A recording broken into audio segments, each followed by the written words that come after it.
It's recording. Yeah, we're good. We're going to do round 2. Yes. Round 1 got interrupted by a lightning storm. Hail, almost, I think. Definitely. And a bad echo. It's real frustrating. One of the things I hate when I listen to podcasts is bad sound quality. And I recognise that I'm not Joe Rogan or Chris Williamson or any of those top name podcasts, but Not yet anyway, but I can appreciate the effort. Maybe it's more so I appreciate the intent as to make a good product. And it was an awkward one because I sent you a message and I was like, hey man, thanks, but we got to do that one again just because the sound quality wasn't there. And I didn't want to devalue the conversation because it was awesome. You opened up into some really amazing things which will never hear the light of day. So there's a lot to Ayman Hill that will remain a public mystery. But let's kick this conversation off by saying, now that you're an experienced podcaster, given that this is your second time around, unless you've done other podcasts. I've done one before, actually. Go on. This is my third one. I did one for Creating Chances during lockdown, during COVID. So you're saying I'm not your first? It's not about the first, mate. It's not about how you start, it's about how you finish. Okay, well, on finishing, let's hope that this isn't the finish and that there's many more to come. But as it stands, this is Ayman Hill's second appearance on the Change is the Point podcast. Hell yeah. But the first one, which will hopefully see the light of day, as I said, given the second one was a washout and an echo out. If we can term that, or we can coin that terminology, I should say. Yeah, I definitely think that there's going to be things that we talk about today that'll be the same as last time. You reckon? Just quietly, I wish everybody that listens to this can see the setup we have right now. It's pretty fantastic. Intense. Yeah. I took a photo before I sent it to you. Yeah, good. But it's fantastic. Maybe we can include that somewhere. I don't want to say Instagram because I don't have Instagram, and I don't think this podcast will have Instagram. I feel dramatically opposed to Instagram. It's bad for my soul. But maybe we'll release photos of our little setup here, but Absolutely. Paint a picture for the audience. So we are in my bedroom. Mm-hmm. We're in my walk-in closet in my bedroom, and the space is about 1.5 meters wide, and we've fit some couches in here. They're about 1 meter wide. We're on a little table. The mics are propped up on the table on a set of cupping cups. Yep. So the mics are on the cupping cups, which are on the table, so they're propped up at a decent height, so Serge and I aren't slouching over. So it's really cozy, really intimate, which will make for a fantastic listen. Yeah, and you forgot the part where we're gazing deeply into each other's eyes, and we're probably 0.5 meter apart. If that. And that might reduce the longer this conversation goes. At some point in the conversation, you just hear make-out sounds, and you're like... and the protein shaker's going off. Yeah, we're real intimate. But we've had a good day as well. We went over to Watson's Bay in the morning with your parents, had a nice swim, a nice coffee. So it's been fantastic. It has been fantastic. First question to you though, Ayman, is what do you like about our first podcast? What did you like about talking on a microphone and sharing your story? For me, I think that I tried not to think of the microphone being there, because I think it would have been harder for myself to maybe share more and open up more.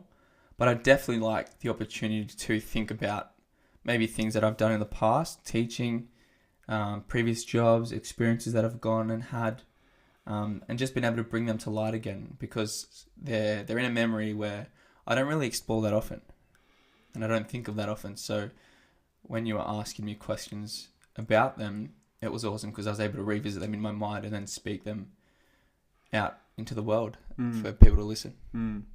So if I'm hearing you correctly, you're kind of talking about reflection, is that right? Yeah, reflection in a nutshell. I just went on a 1.5 minute spiel when I just could have said reflecting. Well, no, you're describing your process, but as I said, in a nutshell, we might use that word reflection to describe that. Has reflection been a key part of your life, would you say? I would say more recently than not. And yeah, for those who don't really know me, I wasn't a very good kid. At school, going through primary school and high school, I wasn't a very good kid. So it was always like, fuck it. I'll just do what I want and who cares. And I didn't really think about what was going to happen, the repercussions from those actions. But as I grew older and learnt more and experienced more in my life, I was able to look back on moments that I had and take out key points from there, key learning points from there, where I was able to look back and be like, wow, you reacted or acted really good in this situation, or you fucking idiot, you could have done this differently. Not that I have regret, but definitely key learning points. Well, what is the value of reflection in your eyes? It gives me the opportunity to grow and learn from it and change from it. Because if I'm gifted the same opportunity again and I didn't take it with both hands, I know after I've reflected on it, I'll be able to take it with both hands, because it'll be in the back of my mind. Like, you did this half-heartedly last time, take it and run with both hands this time so you can get the most out of it. So correct me if I'm wrong, but it sounds like what you're describing, at least from what I hear, the value of reflection is an opportunity to grow from experiences. Not that you can necessarily change those experiences, but maybe a way to integrate them as part of your character. Yeah, absolutely. They've definitely helped me grow and helped me understand more of myself more than anything, in terms of how resilient I actually can be. Because there were definitely times in my life where I wasn't as resilient, and then you go through things and you're like, hang on a sec, man, like, you've gone through that and you're a pretty good human being.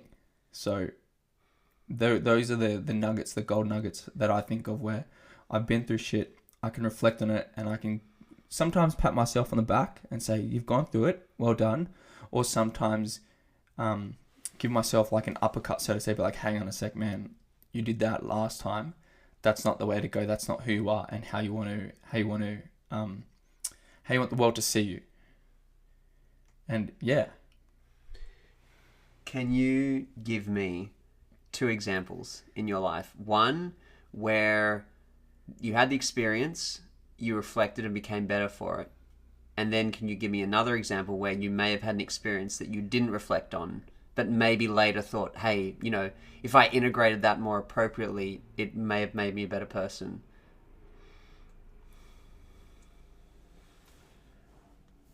That's a good question.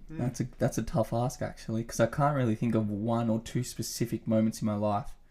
I can think of moments in my life where I was not reflecting and doing stupid stuff and not knowing what was going to happen of it. And I can think of other times, actually, where I've done things where it's helped me reflect. And in saying that, shrooms, like an experience which has helped me see the past Ayman, the present Ayman, and having a vision of a future Ayman, and what I see a purpose in myself, in my life, and what I hope for the future. Sometimes where I didn't reflect, this surge, and a few people do, is I tried to kill myself in year 12, and then I had really bad suicidal thoughts, I think 2019. And I didn't, not even reflect, I didn't think of anything except for death. And it was like at the forefront of my mind for quite a bit of time in year 12, and then even more so in 2019. And that was a point in my life where I didn't think that there was any light at the end of the tunnel. Now I look back at it and it was like a very confused teenage boy trying to figure out his purpose and his why. And not so much giving up on it, but giving up on it, and not trying to explore, not trying to persevere. Although it didn't happen, obviously, because I'm still here today. But I look back and I'm like, if only I dug a little deeper within. And don't get me wrong, at that time I was young. I don't think I had the capabilities and the ability to look within. I had no self-awareness, or minimal self-awareness, if that.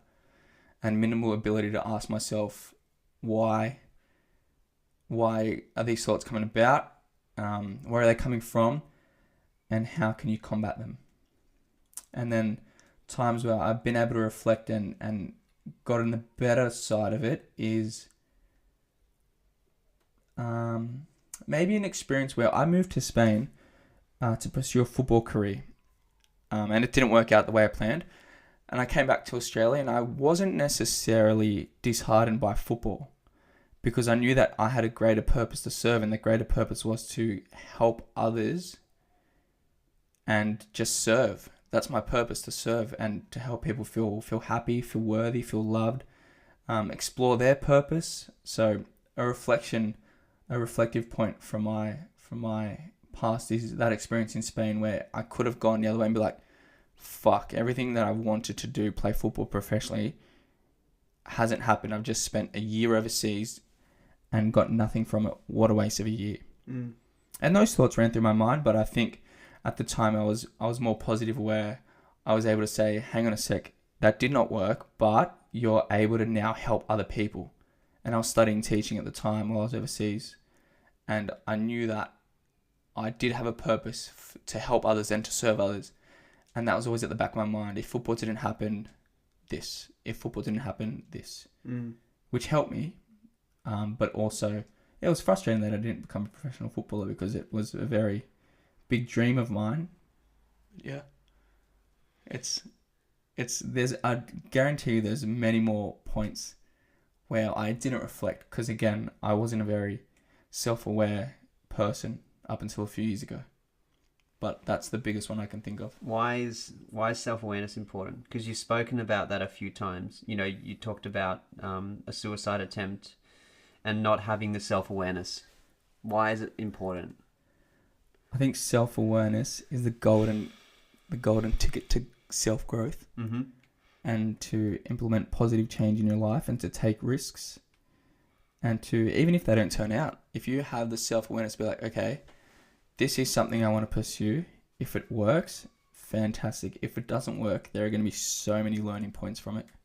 So I think self-awareness is it's a word or two words that everyone says these days. It's so common. This is what I was going to say. Sorry to interrupt you, but you know, someone listening to this might go, yeah, like I'm self-aware.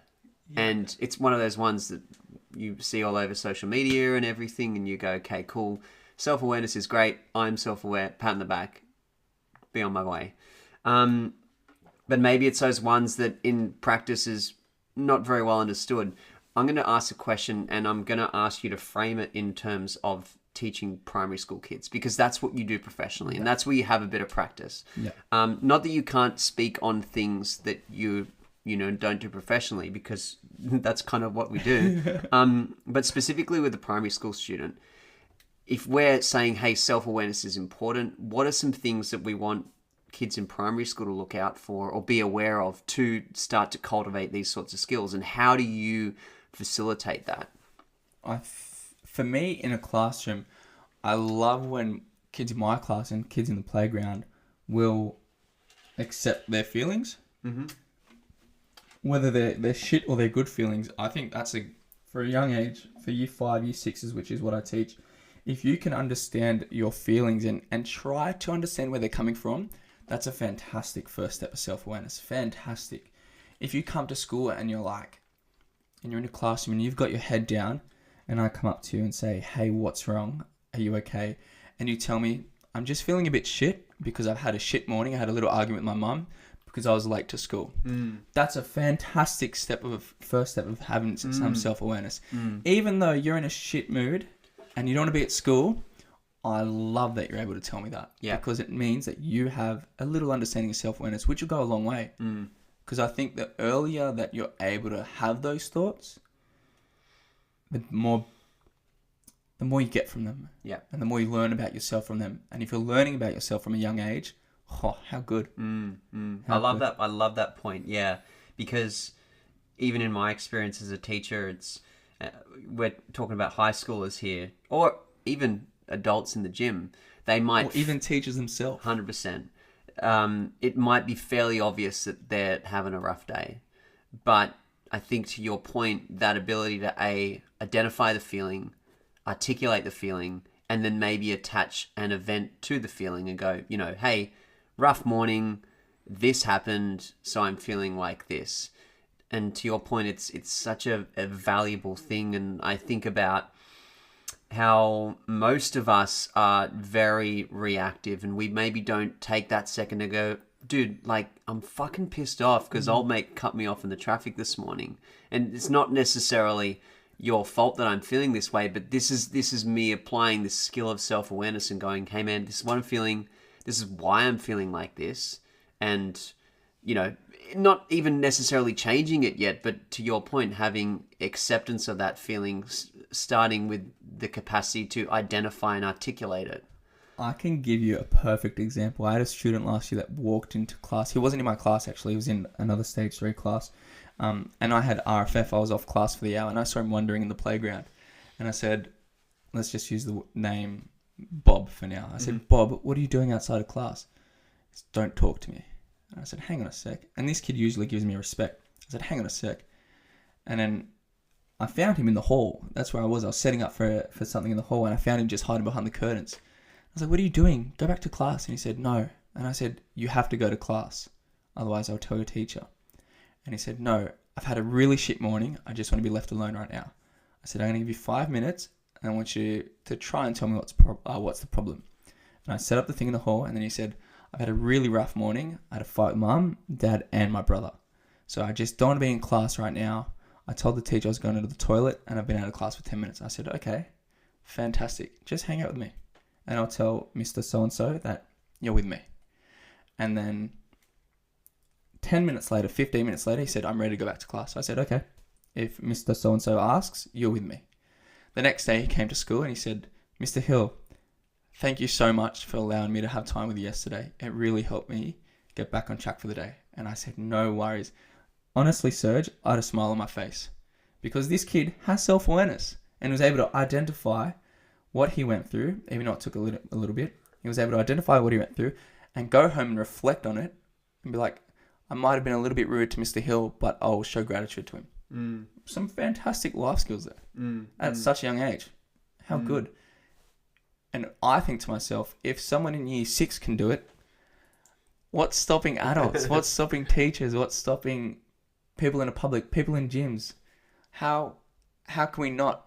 And especially if we say from a coach's point of view, whether it's a sports coach or in a gym, from a teacher's point of view, somewhere actually any position where you have influence on others.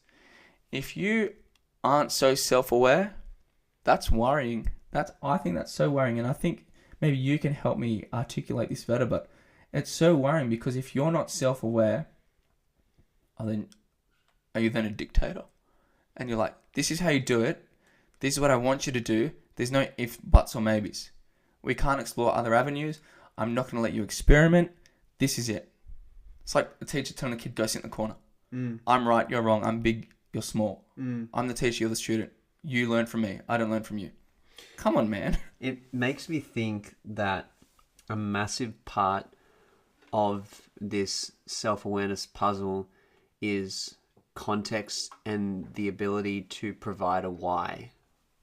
What I mean by that is it's like if we're talking about self-awareness in the broader sense, it perhaps gives you a reason as to why you are the way you are. So, for example, take me, right?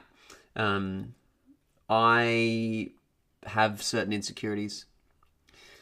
Like anyone, I might feel particularly anxious in certain situations, and a whole host of other things that I am dissatisfied about in and of myself. And having some self-awareness helps me first to identify, hey, like, these are qualities that I have. These are qualities that I possess. I am insecure about my body. I feel I am not good enough. I get this scarcity mindset around money. I am afraid of change. And these are all honest things that I've been able to self-assess in and of myself. So firstly, like you said, being able to identify.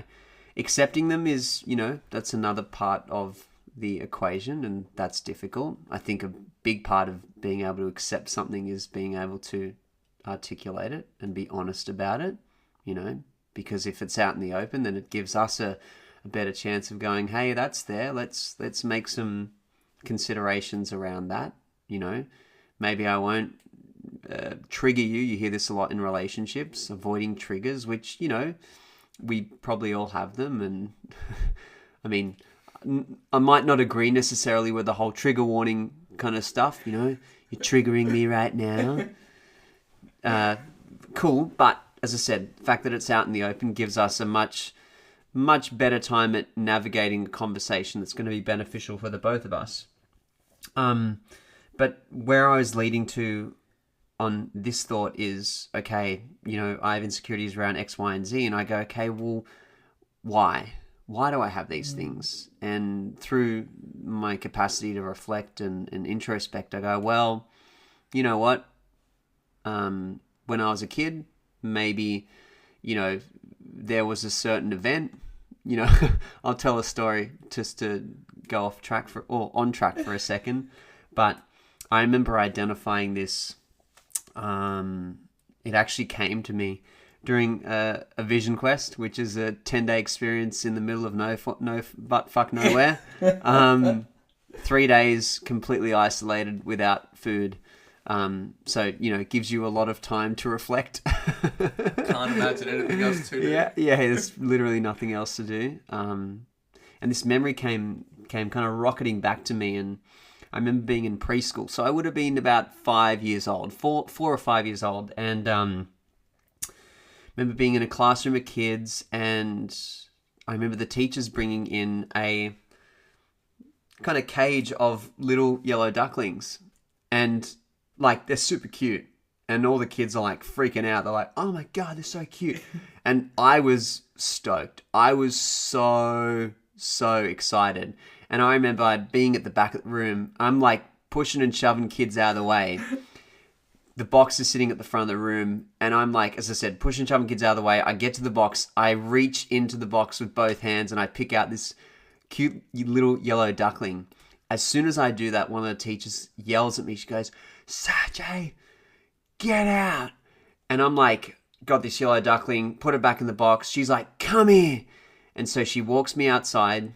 She separates me from the group. She continues yelling at me, berating me for doing the wrong thing. How dare you? You can't walk up to the ducks. You don't touch them. And she said, you wait out here. And so I'm a 4-year-old kid. Kindergarten. And I've been told I've done the wrong thing. I have to wait outside while everyone else is in there enjoying these yellow ducklings, which I was so stoked to see. And so I go, okay, that's a pretty powerful memory for me. And I go, all right, why do I have certain insecurities? And I might go, you know what? Well, when I was 4, I was told that, or I was told that my enthusiasm is a bad thing. I need to make sure I am in control of that. That there is a right or wrong, sort of a conditional way of looking at the world. You did the wrong thing, so you need to be separated. So once again, with my ability, or my perceived ability, shall we say, to reflect and to be self-aware, I can go, well, maybe the reason why I feel insecure around certain things is partly to do with that experience. And so, to come full circle, what we're talking about in the context of self-awareness is this idea that you identify, that you accept, and perhaps you are able to piece together why you feel a particular way. And that's a big ask for a primary school kid. Not that you're going to do that, but I think those first 2 steps, as you identified, are pretty important on that journey of self-awareness. I couldn't agree more.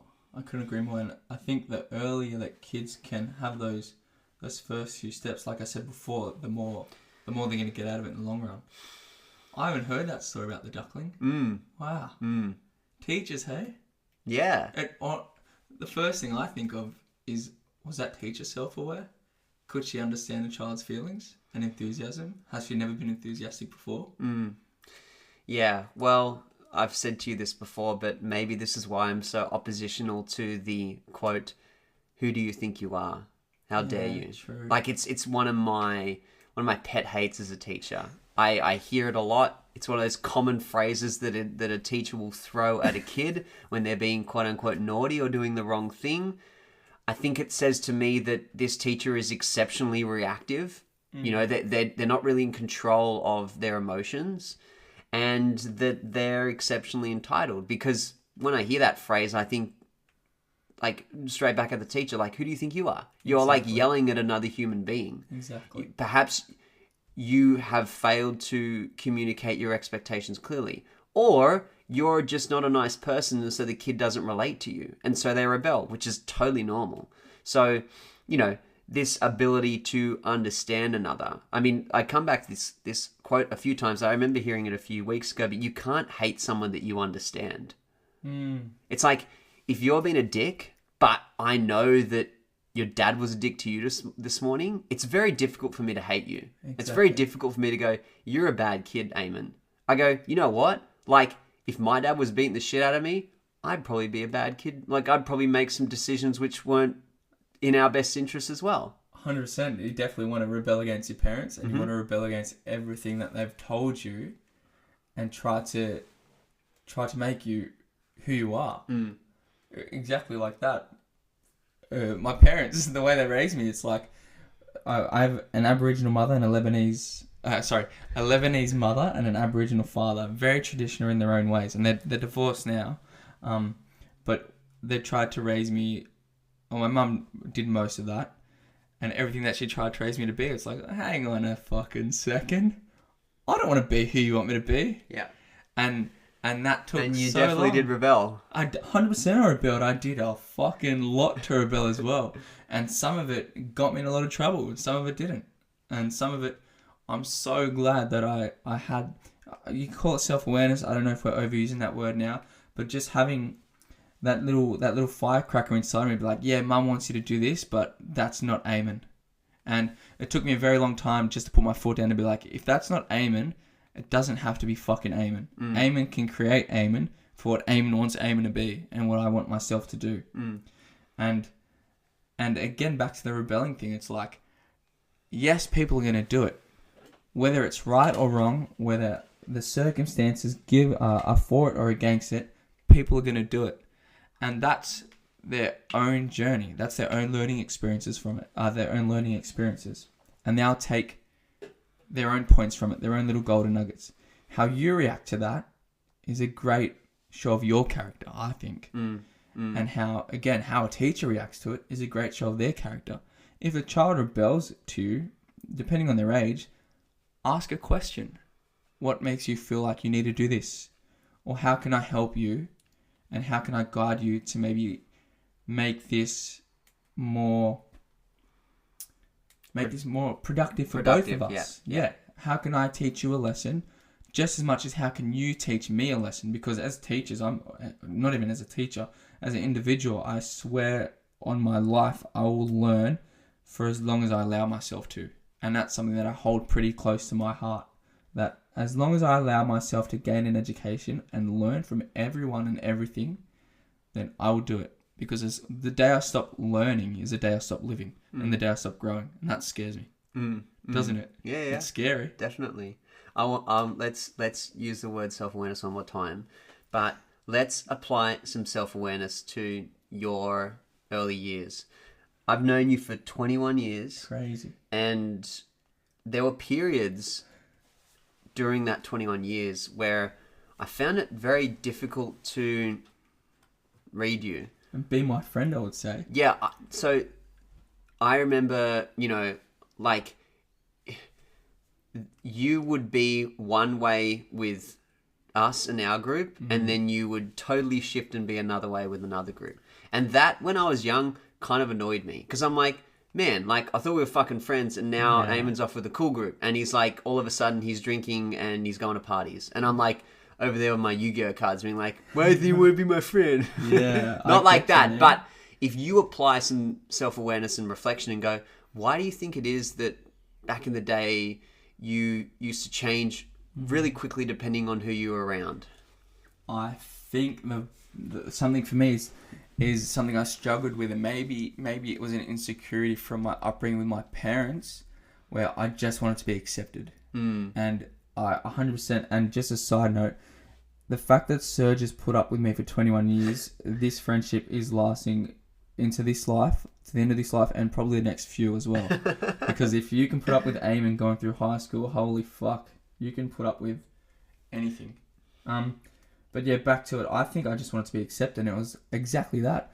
I went to quote unquote the cool group who went out and underage, and we're drinking underage, and we're going to parties and crashing parties in high school. When I think back about to that, what the fuck?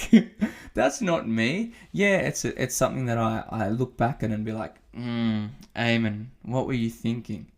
And then I just tried to be accepted by the cool group. And it fucking hit me right in the face, because even though, yes, I was kind of in that group, I didn't feel like I was. So I was chasing that acceptance. And again, look what happened in year 12. I was like, oh, fuck, I'm so lost. I just want to die. Because I've gone away from people who want to see the best in me, i.e. you and my other good friends, to these people who are like, yeah, Ayman, let's go party and drink and do stupid shit.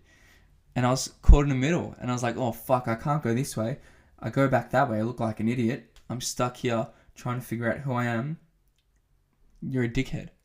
And that was tough, man. And I guess that's maybe even... I'm having a moment right now. I'm reflecting. Maybe that's where those thoughts started. Like, oh, you're useless to one group. You're using another group. Who the fuck do you think you are? And yeah, it's something that... It's something that not that I regret, because I don't regret many things in my life, because again, I learned from them and I experienced them. Because at that time, I thought that was right. So I won't say I regret it, but it's something that I look back on and I get a little bit cringy. Because I just try to be accepted when if you look at me now, I not that I don't care if people like me or not, but I don't give a fuck what you think of me. Because I know that I'm a good human being. I know that I add great value to those who are closest to me, and I know that I implement positive change in the world. So if you think differently to that, I will not oppose your opinion, but that's your opinion. Nobody knows me better than I know myself. Then a follow-up question to that is, when did you feel accepted? Oh God, if I still do now. Seriously. It's like, do you accept yourself? Do you accept yourself? Yeah, I would say I do. I would say there's still a part of me that's generally dissatisfied and always looking outward. But yeah, I would say there's a fairly... there is a sense of self there for sure. I suppose my question was more in relation to, was there a person, was there a moment, did you find a group and you went, man, like I can just be me now. I can relax into me. I'll tell you for myself, right? So just to help you maybe answer the question, but I remember going through a phase where I was on the weekends hanging out with my brother, and we used to go to Bondi in our budgies and just try and pick up chicks. And we did this thing where it was great because it helped me develop confidence and communication skills and whatnot, because generally if you can make a absolute stranger feel comfortable with you, then I can help someone achieve a better squat. The point is, we go out, my brother and I, trying to get numbers, trying to go on dates, and as I said, I went through this phase in my life where that was really important for me, and had a bunch of, not like, they weren't relationships, they were they were moments, but one of the most powerful moments that I can recall as to when I felt truly accepted was I met my wife, Haley, and early days in our relationship. And after a weekend that I spent with her in Melbourne, it was amazing. And we were in this park just before I was bound to leave, and we were just going for a walk, and like both of us were a little bit emotional because we weren't going to see each other for the next month, given that I was living in Sydney at the time. And she just turned to me at one stage and said, "Serge, I'm proud of you." Wow. And in that moment, I bawled my eyes out. I just lost it. It was as if this facade, this mask that I'd been carrying, had been absolutely shattered, because another human being that I thought so highly of had finally said to me, "You know what? You're good enough, and I'm proud of you." It's pretty powerful. Dude, it was, I get goosebumps even saying it now, but that was a moment for me in which I felt accepted because, as I said, someone I thought highly of and, loved at that time just said, man, you're enough. I'm so proud of you. So that's just to paint a picture of maybe... That's really cool. Yeah, just to paint a picture of what I mean when I'm saying, have you ever had a moment like that? Have you ever felt that sort of, man, you know what? Like, I'm good enough. I'm accepted.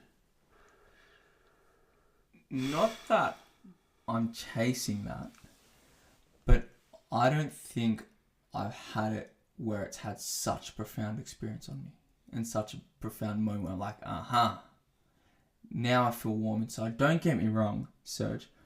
I've definitely have moments when I'm with you or mates or when I like an ex-girlfriend, so to say, like where she would say that she, not so much she's proud of me because I don't think I heard it, but where I felt like I was doing the right thing and I felt like, yes, she accepts me. Obviously that relationship is no longer, but yeah, I haven't had it yet where it's strong enough to be like, wow, like this feels really nice. And like, I'm not shitting on my parents here, but I never heard I'm proud of you. I still haven't. I'm 27 years old. You know what, Serge? A few people that I've like met and a few people that I like know really closely have told me, you seem like you've lived many lives. And I agree with them because I think I've seen a lot and I've been through a lot and I've experienced a lot. But even then, through all those experiences, it's like I haven't really had someone be like, man, do you know what, Ayman? Who you are is fantastic. And not that it brings me down or anything because I'm running my own race here and it'll come when it comes. And I'm not chasing it from anyone or anything. I think more so I just want to be able to look at myself and be like, what you're doing is everything you need to be doing right now. And some, because I'm not going to settle. And I don't think I'm not the type of person to settle. I want to look at myself in the mirror and be like, Ayman, you are serving your purpose and a little bit of change. Maybe someone that helped me understand that who you are is okay and you don't need to necessarily change for anyone. One, you as a mate. Two, one of my mates' dads, where he has the biggest I do not give a fuck attitude ever.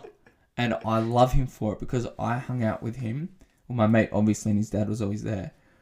All the time. Legit. We're talking about Edward Castro? Ed, I don't know if you'll ever listen to this, but I owe you so much gratitude.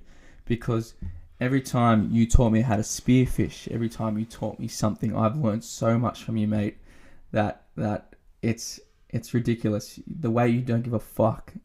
The way you approach life. I don't know how old you are, but you're up with the dinosaurs, but far out. I have learnt so much from you, and the attitude that you have towards your own life as a person, as a father, as a husband is so admirable. And when I first started hanging out with my mate Rowan and seeing his dad there, I'd get a little bit like, oh, this is so awkward because he's embarrassing us. But now I'm like, fuck, he doesn't care. That's hectic. That's so cool. Because now I don't care. Like, I go to the beach, I swim in my budgie smell. I don't give a fuck what people think of me. I go spearfishing, I shoot fish. People that are like, oh, that's so... No, it's fucking not wrong. Shut up. You live your life, I'll live mine. Going and asking random strangers questions. Going and complimenting random strangers. What a way to live. It's so admirable. Sometimes it's over the top, don't get me wrong.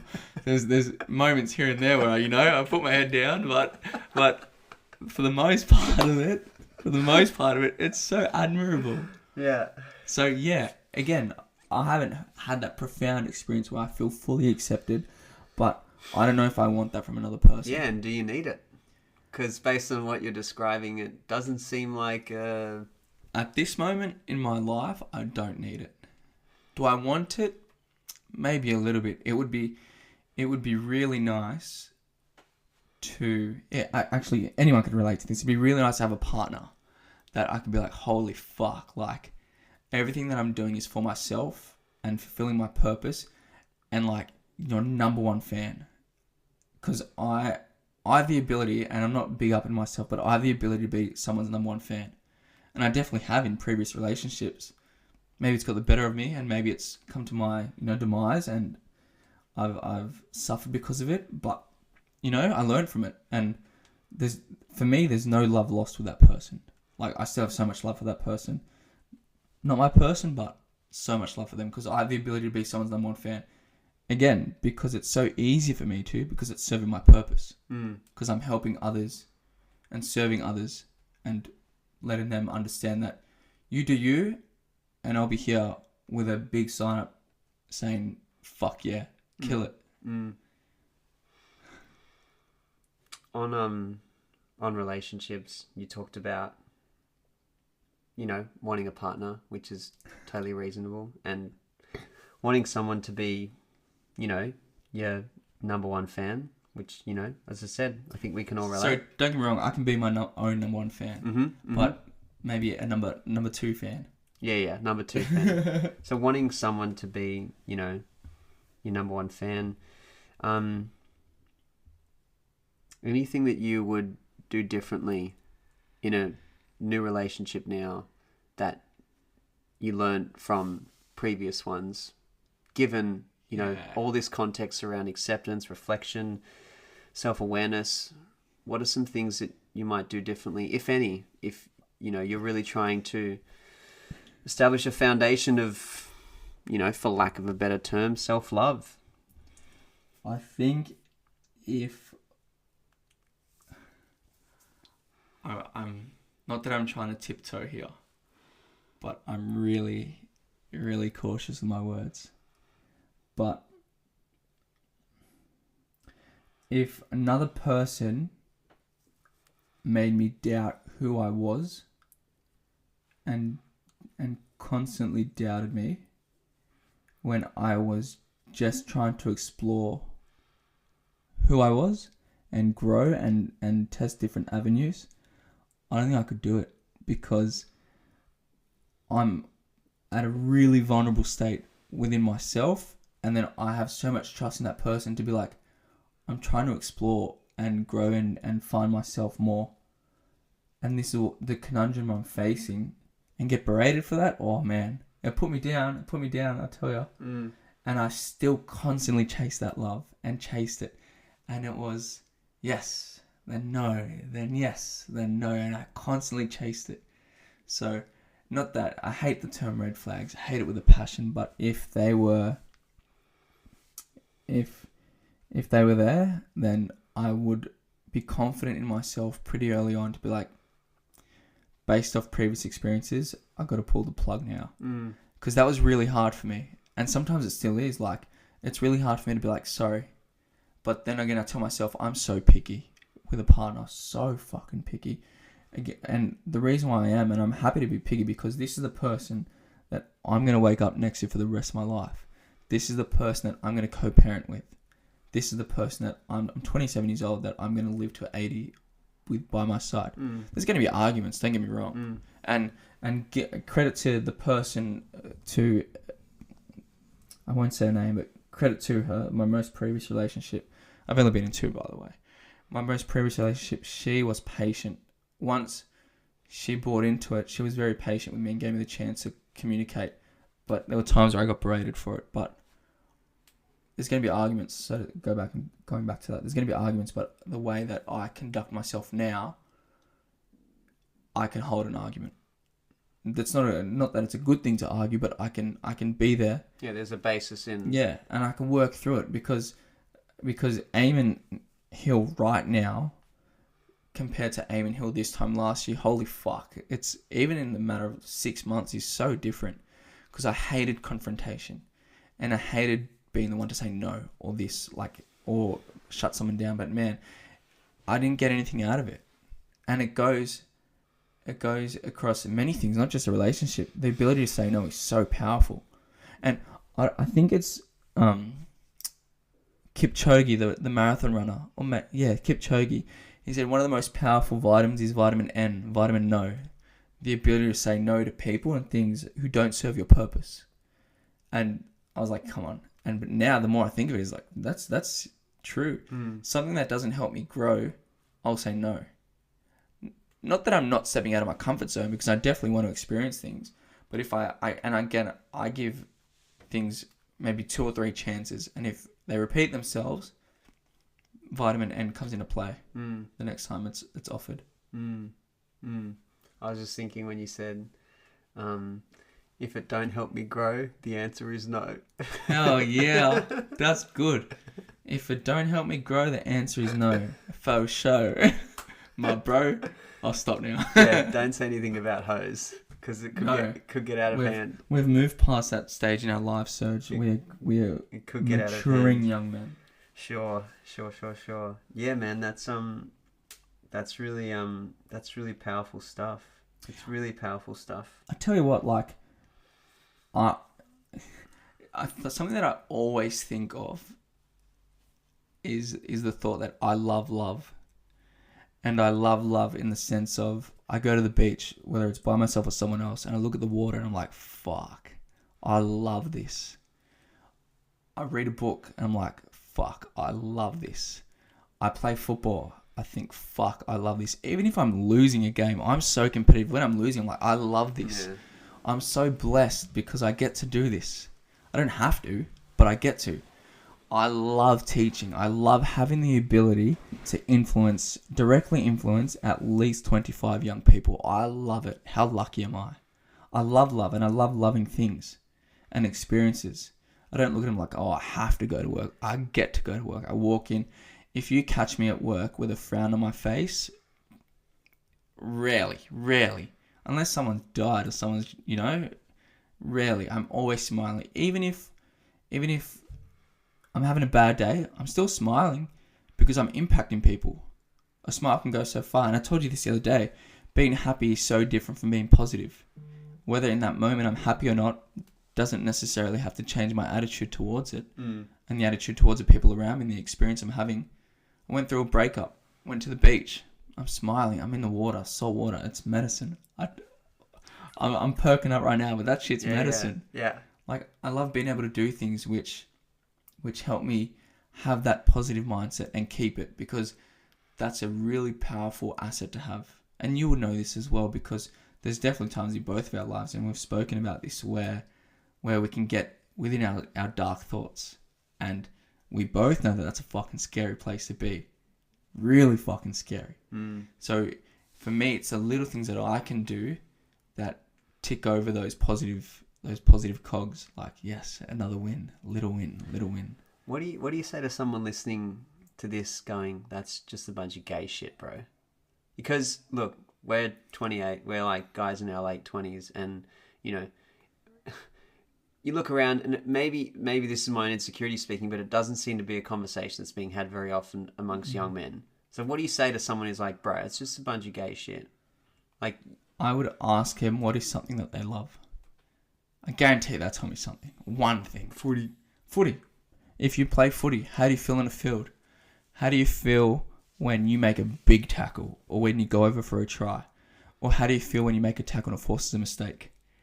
You're 100% you're smiling, right? You feel on top of the world. You feel like you can conquer anything. That's a little win. That's something that you can take across to something else. A transferable skill. Once again, what you're doing is you're identifying, exactly, articulating, and accepting. Exactly. Because you said, like, you asked them, what do you love? And then you asked them to describe the feeling. And so I suppose in a way you have, I don't know if you did it on purpose, but brought it right back to self-awareness. And yeah, I don't think I did it. I'll be honest, I didn't do it on purpose. But again, it's just the proof is in the pudding. It's having self-awareness.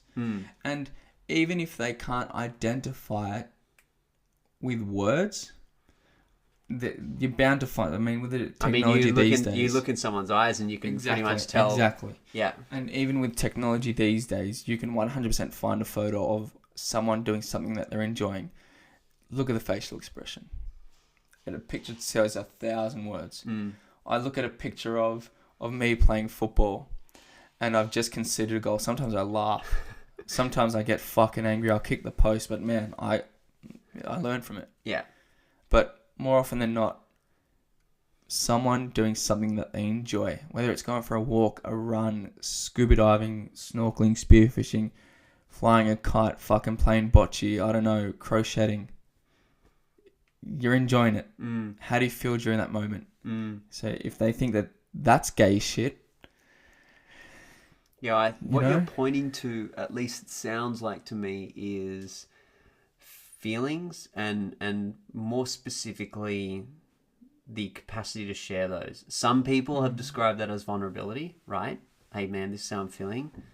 This is how I'd like you to hold the space right now. And I know it's something, because I've known you for 21 years, that hasn't come naturally to you, is this capacity to open up and be vulnerable. And as I said, known you for a while, and perhaps it's better that you tell stories, but I know just observing some of your previous flings, it was clear to me that when it became time to maybe shift, it generally didn't happen. Because it seemed to me, like I said, and I'll let you tell a story because this is just me observing, but it seemed to me that, you know, you're kind of like, no, this is fun now, and that'll do me. And I mean, look, the reason I can see that is because I was the same, right? Yeah. But maybe I'll let you kind of tell a story about how maybe that vulnerability didn't always come naturally to you and what you learned. The thing that I think of straight away, and I don't know if this is the thing that you think of straight away, so I'll ask you after I elaborate on this so my mind doesn't go to that, is in 2018, 19, the end of 2018, the beginning of 2019, I was in a fucking dogfight with myself and my brain and my heart, my body, everything. I was playing football, but it brought no emotions. Mm-hmm. I used to call myself the most emotionless person ever, because I walk around with a smile, but inside it was a fight with great magnitude of, is your life worth it? And I never wanted to share it with anyone at all. I sometimes my left shoulder wouldn't even fucking share it with my right shoulder. That's how stubborn I was. And it got to the point where I told you this. I was in New Zealand with the national soccer team, with the Indigenous national team, and I'm representing my country. I'm representing my culture, my family, my people, myself, and I felt so alone. So alone. It was me against the world. And I remember we were out at a team dinner, and in the middle of the team dinner, I'm like, I'm going back to the hotel. And I walked back. God knows how I got home in the middle of Auckland City, head down, like, I'm going to kill myself. I didn't want to share it with anyone. Everyone thought, man, Ayman, the goalkeeper, you know, he walks around with a spring in his step. Oh man, if only they knew what was going through my mind. I just wanted to kill myself. I got home, nothing changed. Still wanted to kill myself. My nephew, who was one at the time, just born, not even one. I looked at him and I was like, what an innocent soul. I wonder what his feelings are. Definitely not like mine. I want to kill myself.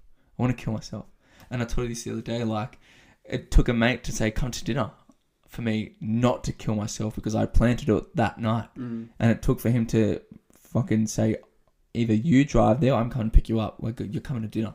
And he didn't know what I was going through. He had no idea. He just wanted me at the dinner. This is Rowan? Yeah. Yeah, and Rowan, I don't know if you know it, man, but that night when he said come to the dinner for the soccer team, I planned to go to Watson's Bay and jump off a cliff and fucking die, because I had dreams of jumping off a cliff and dying. And I used to wake up and I used to be crying because, you know, it didn't happen. I'd be like, fuck, it didn't happen. I used to have dreams of people telling me that end your life, you're useless. And then I was just in all sorts. I used to scream in the middle of the night to my mum, tell them to shut the fuck up. Like, the voices, she'd be like, there's no one here. What are you talking about? Tell them to shut the fuck up. They always telling me something's going bad. And I guess that's when she first knew that, oh shit, Ayman's having those thoughts and feelings again. And I still wouldn't talk to her about it. So going back to the question, it's taken me a very long time to be able to open up. I can give credit to a relationship and a partner. I can give credit to you. I can give credit to Rowan. I can give credit to Ed Castro, because you guys showed me unconditional love, more so my mates than a partner.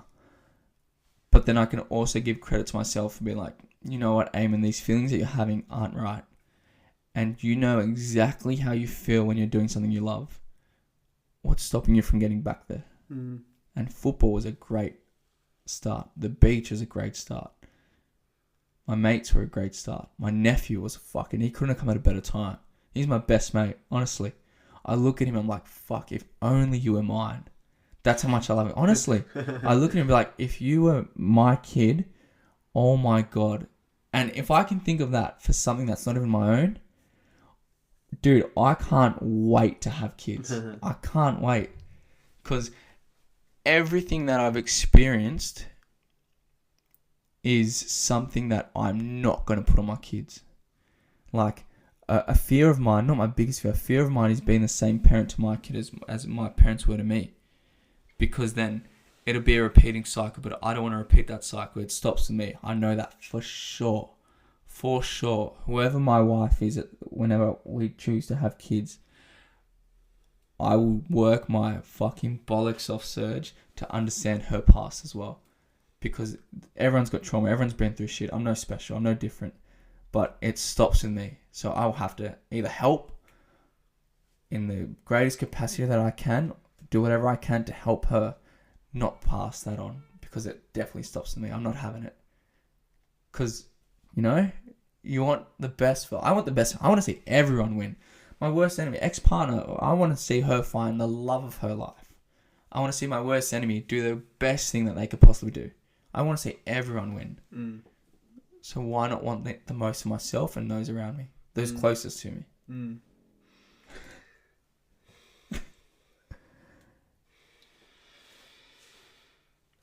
I suppose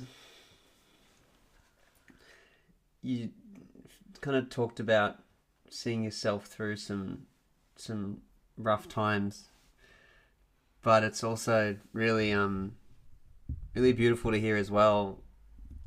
I don't know if you meant it like this, but there's this humility in the way that you say, man, like, if it wasn't for Rowan that night, I don't know if I would have done it. And I think it says to me, maybe it speaks to your desire to help other people, because you've been helped in the most profound way by someone. Whereby as well. Yeah, indirectly. But I think I always knew that I wanted to serve. That's my purpose, to serve. And like, I'm at the point, Serge, where I say things that probably get me in trouble. And I'll say it like, my relationship with Rowan is not what it was, and I hate it. But it'll never get back to where it was because of circumstances I won't go into on here. But like, I wish things never happened, because I'll never be as close to him. But he was a fucking strong part of my life, my best mate Rowan, and he knows that now.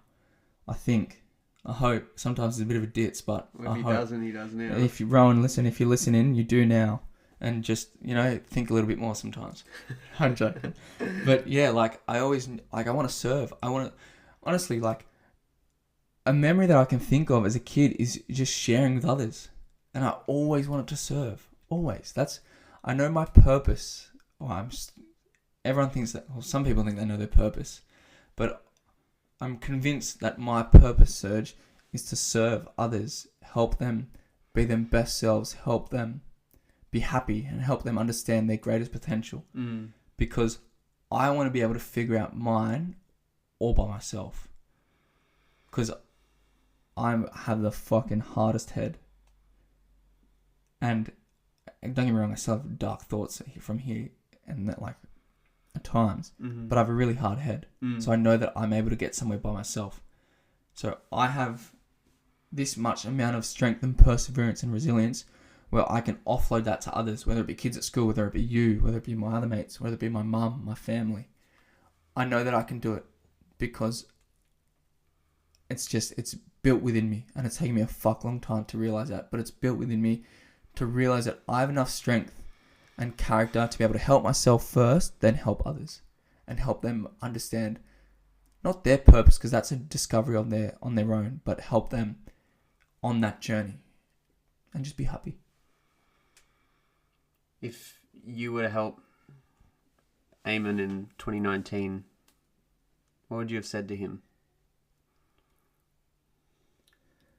You could say it I could say a pretty like cheesy thing and say the feelings you're feeling now aren't there forever. So I won't say that because that's really cliche. But I would say all that you're going through right now, if I could go back and tell him, all that you're going through right now is a giant leap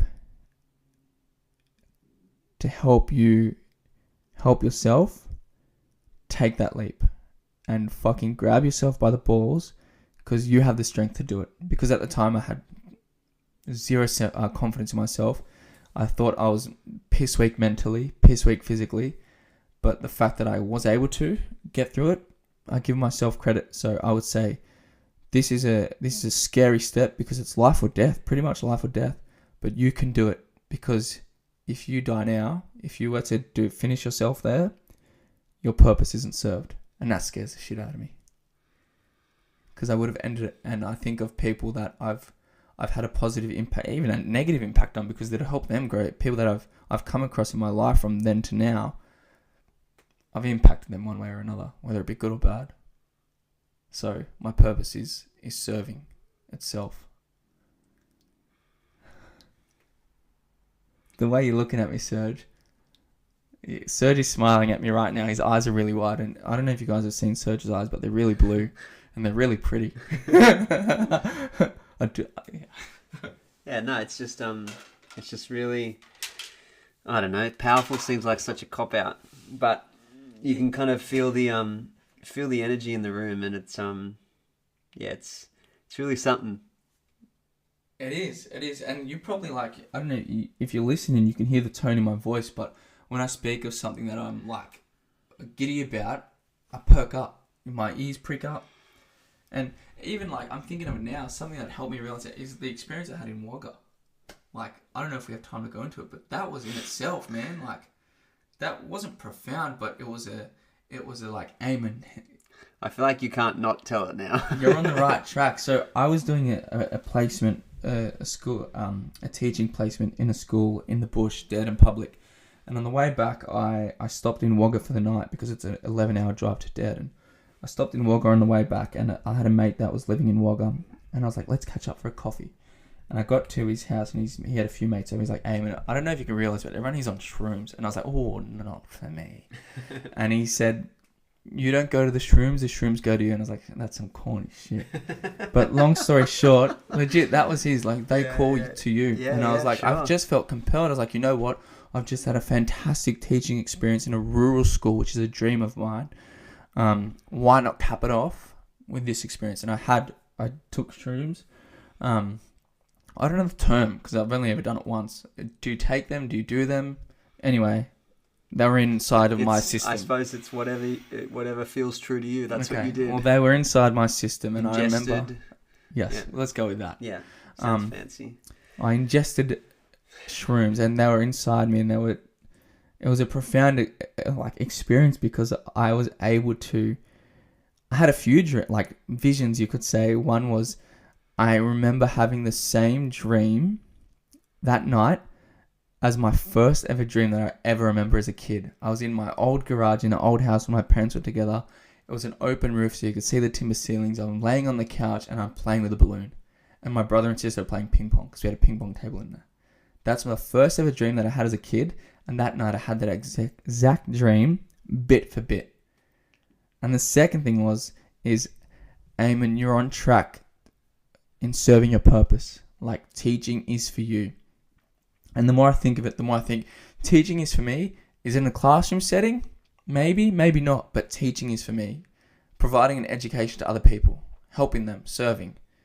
They're the two dreams that I really, really hold close to me. Because I still love balloons. And I say to my nephew, he loves balloons too. But the other one is this is your purpose. This is part of your purpose, because I have a big purpose, but this is part of my purpose, serving. And if I can have this experience and be reassured that yes, you are on track to serve your purpose, it's reassuring, and it's a nice feeling. So that's my one and only shrooms experience For now. For now, maybe down the track I'll need another realignment. Let's bring this full circle, because at the start of this conversation, we talked about self-awareness and self-reflection. And I think one of the things that I thought might come up was, the topic of mushrooms and psychedelics. Not that I like purposely pushed it in this direction or anything, but what I was going to say was, it seemed to me that you don't necessarily credit the realization with the thing itself, but you use the mushrooms as a tool to self-reflect. Yeah, you could say that. Like it seemed, and I know it's been the case with some of my experiences. It's like this is a mirror, if you will. Yeah, it's a mirror, and you hold it up to you, and you go, "Hey, man, like this is what's actually happening." And because you're forced into this introspective state where all of your attention and your consciousness is directed into this experience, that's when you gain the insights into yourself. And perhaps, those realizations and things were always there, but the experience itself and the experience of being on mushrooms was the tool that gave you the capacity to realize that. Absolutely. Does that feel true to you? Absolutely. Like the thoughts are always in the back of my mind, and these were the tools to help me get the shovel out and dig there. I couldn't agree more. Couldn't agree more. But not discrediting yourself or the ability that you have to dig, but this is a great tool. And dude, just quickly, I remember coming back and telling my partner at the time, I was like, I highly recommend this for you, because I know that she was going through a bit at the time, and I said, this would be a fantastic experience. And the response I got was, I'm too scared to dig up things. Fair enough. Again, credit to her. Yeah. But it goes to you. You don't go to it. That's an example for me. It goes to, could have gone to her, it didn't. And I think that's an important thing. Not that, sure, maybe we do have some responsibility to say that, but it's like it's an important caveat. Absolutely. Someone, you said, hey, I recommend it. She told the truth, and it was beautiful, because she said, I'm too scared, and that's great. And once again, she accepted her feelings and she told the truth. Beautiful. And so sometimes when you hear about these things being talked about, in whatever platform, you think, man, everyone should be doing them. But you're there's a certain courage, not to say that people aren't courageous for not doing them, but to your point, you need to be called. And it's a very difficult thing to do sometimes, to hold up a mirror at yourself and go, man, here are all the ways that you're dissatisfied.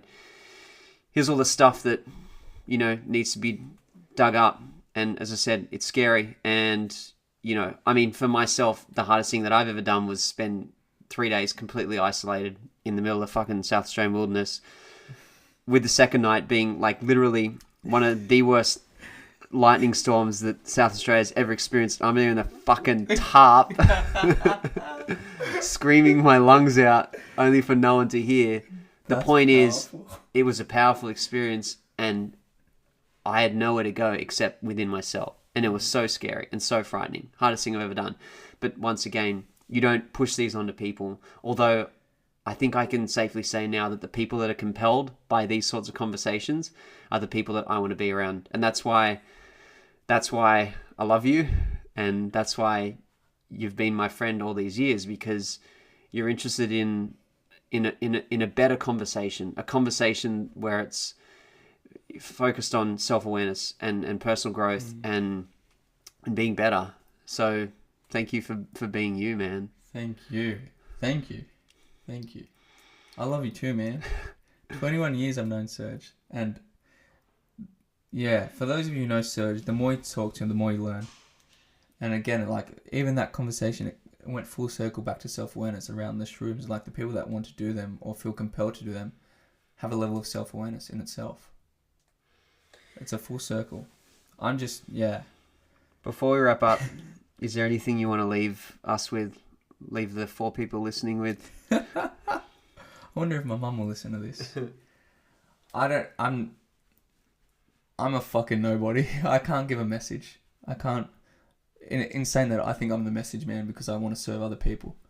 But I would just say that, I don't know, not help yourself because it's corny, but find something that you really love and ask yourself how you feel during those moments, because that's going to help you take the first step to having self-awareness. And if you have self-awareness already, and you think you have self-awareness already, take a deeper look inside it. ask yourself, what are you scared of? An insecurity, maybe. When you think of self-awareness, it's so easy to think of self-awareness in the happy times. You grow from the darker times. And I definitely have grown from darker times in my life. And it's taken me a fucking long time to get there, man. I'm still getting there. I'm still changing for the better. I'm not anywhere near where I want to be. But I'm on my way there. And I'm happy that I'm on the way there. In saying that, Sergi boy, I love talking to you, man. I learn so much from you. I tell you this every time I speak to you. I learn so much from you. And I'm so, so, so blessed to have a mate like you. So blessed. And I'm glad that... Maybe I can say it off camera, but I'll say it off the video. But I'm just so glad that we've come back and we've come closer, you know? Because I benefit so much from having you around. I love you too, bro. Is this the part where we kiss? Turn the camera off. Oh, the microphone's off, so I don't hear the smoochy.